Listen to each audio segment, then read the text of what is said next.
আসসালামু আলাইকুম। HSC 2025 batch. আজ আমরা জানব গতকাল কিভাবে আন্দোলনের তীব্রতা বাড়লো, বোর্ড চেয়ারম্যান কি বললেন, আর শেষ পর্যন্ত পরীক্ষার ভবিষ্যৎ কি হতে পারে সেই সম্পর্কে আজকের ভিডিও।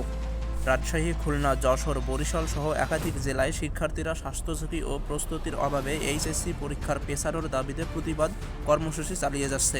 রাজশাহীতে বিশেষ করে গতকাল ঘেরাও ও সড়ক অবরোধের ঘটনা ঘটেছে, যা বেশ সময় ধরে যান চলাচল বন্ধ রেখেছে।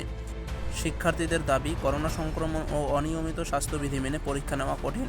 তারা স্বাস্থ্য সুরক্ষা নিশ্চিত না হওয়া পর্যন্ত পরীক্ষা পেছানোর দাবি জানাচ্ছে। বাংলাদেশ প্রতিদিন 18 জন। রাজশাহী বোর্ডের চেয়ারম্যান বলেন, পরিস্থিতি পর্যবেক্ষণ করা হচ্ছে।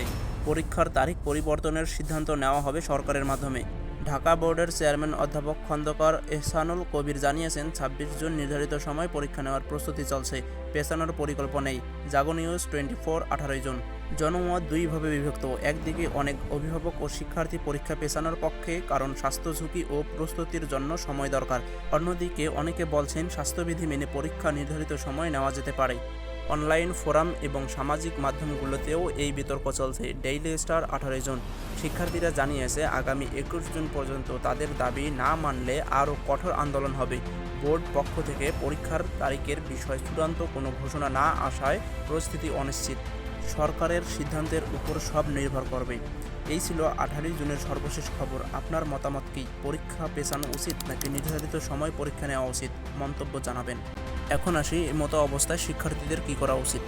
পরীক্ষা পেছাবে নাকি 26 তারিখেই পরীক্ষা হবে, এ নিয়ে শিক্ষার্থীরা দ্বিধাগ্রস্ততায় ভুগছে।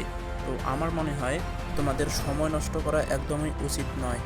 তোমাদের উচিত তোমাদের নিজের প্রস্তুতি নেওয়া, কারণ পরীক্ষা পেছালেও পেছাবে সবার জন্য এবং পরীক্ষা না পেছালেও সবার জন্য পেছাবে না।